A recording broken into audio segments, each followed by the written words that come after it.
No, there's no need to have owned a fuel station previously, but you're going to need to apply business principles to it. There's certain procedures that you need to comply with, or that you need to make sure is working properly on a daily, weekly and monthly basis.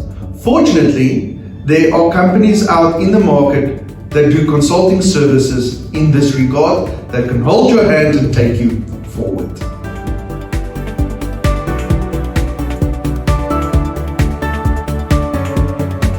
What are the most important things to understand when you start looking at buying a fuel station? First important thing is, who owns the land? That is extremely important because that will be the person who actually owns the site license in that regard.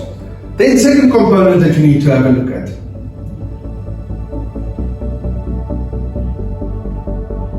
That's a pump. Who owns the infrastructure on the property? Whose capital is invested in that specific property? Because that will have an influence if you look at RAS. Then the third component is to understand who's the person that's currently operating the site. Because that's the person that will have the retail license in their name. And all of these parties could actually be different parties. The other component that you need to find out, who's got the rights to branding the site. Because in certain instances, even though the site is owned and operated by someone, you've got a different party that has branded the site. And then lastly, you need to understand, is there a specific supply agreement onto the site where you're only allowed to buy product from a certain supplier?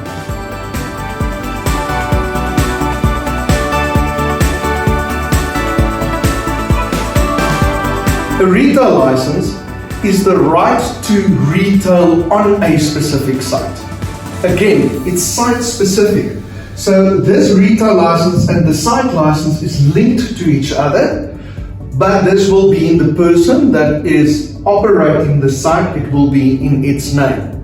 Again, that does not mean you can do it anywhere else. It's only on that specific property where you have the rights to retail from.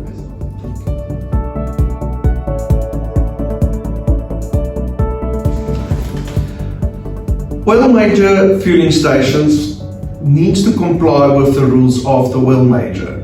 So in most cases, you will need to be approved by the oil major to be able to purchase a fuel station of the oil major's brand.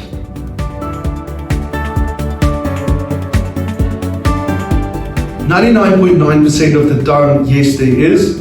It complies with legislation in regards to BBBEE that needs to be complied with.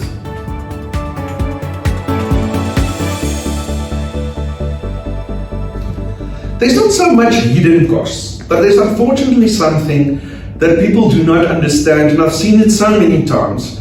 And the component is working capital. It's one thing to take out millions, buy the property, buy the operations, everything, but then all of a sudden you're sitting with 80,000 liters of storage space below ground. The problem with that is you need to fill it up. Today, a full load of diesel is almost 650,000 Rand. So to fill up that 80,000 liters, you're probably looking at a good 1.2, 1.3 million Rand at this stage. So that's the one thing you need to remember. The second component is the money that you receive in the bank is not yours. It's just the money to buy a new product. It is not there to buy Mercs and stuff with. We've seen it so many times in the beginning where the people use that money for other things, and then when they get to the stage where they need to buy new stock, then all of a sudden they're out of pocket.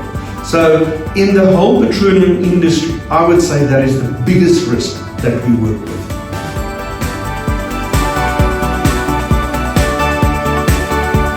Some daily activities for a fuel station owner. Firstly, it's going to need to be the control and of the processes that you need to look after. So your biggest important one is looking after wet stock and dry stock. So it's with each shift that you do a stock take to make sure what is the levels, do your stock recon in regards to that, to make sure that you can pin responsibility for which shift happened what. Then you need to go to the rest of your operations that will include client service, nice cleaning, your marketing, etc. But your livelihood is dependent on stock management within this industry.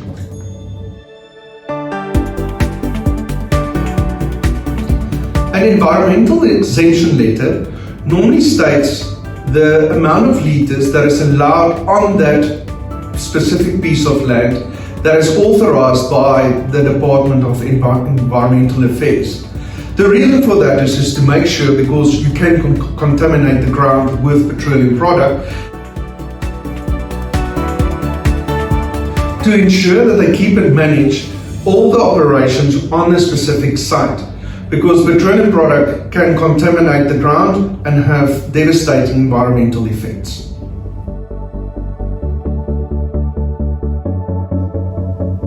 One thing that you need to remember when you're buying an existing fuel station is that you need to go and have a look, what is the provincial legislation regarding storage on the site. The example that I want to use is that you're buying a small station, for instance in Limpopo. One of the requirements in Limpopo, you're only allowed with an exemption letter to store 30,000 litres on site. If you've done your calculations on 500,000 worth of litres per month, that storage is not going to be enough. So now you need to remember that you need to go through an environmental impact study, etc., to increase your storage on that site. That might be a little bit of a hidden cost if you go along. So please make sure that you know what that specific province and municipality's requirements is in regards to the storage of fuel.